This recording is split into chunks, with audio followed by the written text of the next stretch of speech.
विश्व मौसम विज्ञान संगठन (WMO) की ताज़ा रिपोर्ट के अनुसार 2023 से 2024 के दौरान वायुमंडल में कार्बन डाइऑक्साइड की मात्रा में 3.5 पार्ट्स प्रति मिलियन की वृद्धि हुई है। यह 1957 में आधुनिक मापन शुरू होने के बाद से सबसे बड़ी वृद्धि है। दुनिया भर में कार्बन डाइऑक्साइड का स्तर अब तक के रिकॉर्ड स्तर पर पहुंच गया है। इससे पृथ्वी का तापमान और बढ़ सकता है तथा जलवायु परिवर्तन से जुड़ी और भी घटनाएं हो सकती हैं। यह रिपोर्ट ऐसे समय में जारी हुई है जब नवंबर 2025 में ब्राज़ील में संयुक्त राष्ट्र जलवायु परिवर्तन सम्मेलन COP30 होना है। रिपोर्ट में इस वृद्धि के लिए जीवाश्म ईंधन के जलने और विशेष रूप से दक्षिण अमेरिका में जंगलों की आग को जिम्मेदार माना गया है।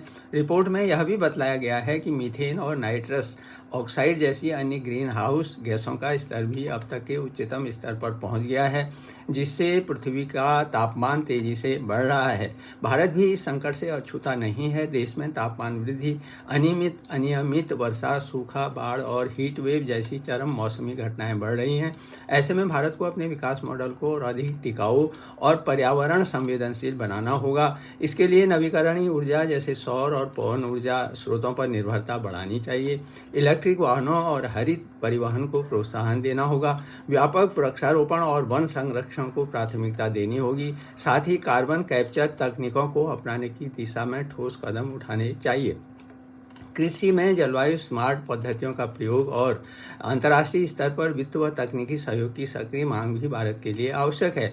लेकिन भारत की मौजूदा स्थिति जलवायु परिवर्तन के संदर्भ में चुनौतीपूर्ण होते हुए भी सुधार की दिशा में अग्रसर है। कुल वैश्विक उत्सर्जन में 7% के साथ भारत अमेरिका और चीन के बाद दुनिया का तीसरा सबसे बड़ा ग्रीन हाउस गैस उत्सर्जक है और प्रति व्यक्ति उत्सर्जन अब भी विकसित देशों से काफ़ी कम है। लेकिन अपनी विकास की प्राथमिकताओं और कम प्रति व्यक्ति उत्सर्जन को देखते हुए वह जलवायु न्याय, क्लाइमेट जस्टिस की भावना के अनुरूप संतुलित कदम उठा रहा है। भारत ने जलवायु परिवर्तन से निपटने के लिए कई ठोस कदम उठाए हैं, जैसे अंतर्राष्ट्रीय सौर गठबंधन ISA पहल, सौर और पवन ऊर्जा का विस्तार, हरित हाइड्रोजन मिशन, इलेक्ट्रिक वाहनों को प्रोत्साहन और वर्ष 2070 तक नेट जीरो उत्सर्जन का लक्ष्य। भारत वैश्विक नेतृत्व की भूमिका निभाते हुए COP शिखर सम्मेलन के मार्फत यह संदेश भी देता रहा है कि विकास और पर्यावरण संरक्षण साथ साथ चल सकते हैं, बशर्ते इस दिशा में विकसित देश ईमानदारी से प्रयास करें।